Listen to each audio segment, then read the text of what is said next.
Why Amelia Earhart, a female aviator, should be inducted into the U.S. History Hall of Fame. Prior to Amelia Earhart in her life, there were rarely any women pilots, much less ones who have flown across America or the world. During the 1800s, aircraft and air travel were still developing and growing. Aviators were primarily male during this time, and the idea of a female pilot was mostly unheard of. The Civil War and the fight for women's rights was going on before Amelia was born, but once she was old enough, she contributed to the fight in many ways. Although some may argue that Amelia Earhart does not deserve to be inducted into the U.S. History Hall of Fame, she does because of her being the first woman to ever fly across the world and also the first person to fly solo and non-stop across the United States.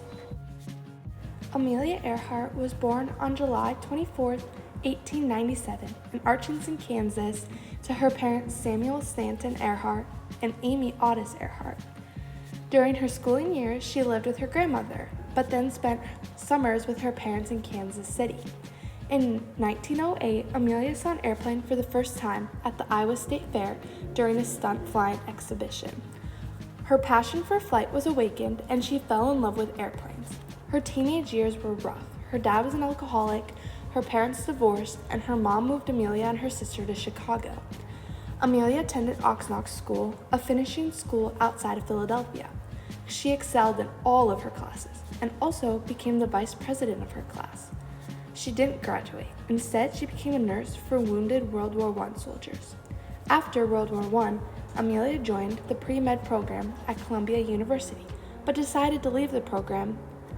On December 28, 1920, Amelia took her first ride in an airplane and knew she needed to fly. On January 3, 1921, Amelia had her first flying lesson with pilot Netta Snook, and she purchased her first airplane, a yellow Anastair biplane, which she named Canary. Amelia passed her flying license test, and a few days later, she sets an unofficial altitude record for female pilots after flying her plane to 14,000 feet. On May 16, 1923, Amelia is the 16th woman to ever get an International Pilot's License, or FIA. In 1924, Amelia became a teacher and then a social worker at Denison House, teaching English to Chinese immigrants. Throughout the 1920s, Amelia is featured in newspapers as an advocate for aviation and also female pilots. Amelia has set 7 women speed and distance records. On May 20th to the 21st of 1932, Amelia Earhart became the first woman to fly solo across the Atlantic Ocean. This act earns her the Distinguished Flying Cross from Congress, the Cross of Knight from the Legion of Honor from the French government, and also the Gold Medal of National Geographic Society from President Hoover, becoming the first ever woman to receive this award. On July 2, 1937, Amelia Earhart and Fred Newman disappeared over the Pacific Ocean on an attempt on the round-the-world flight.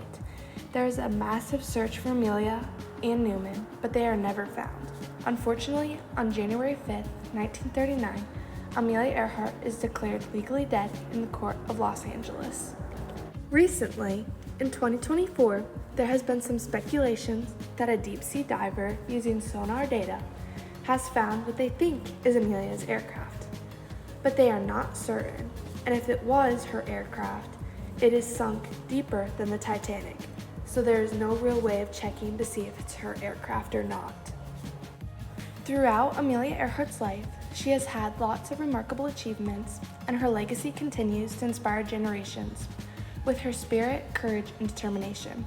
Despite the mysteries surrounding her disappearance, her impact on aviation and women's history remains significant and unmatched.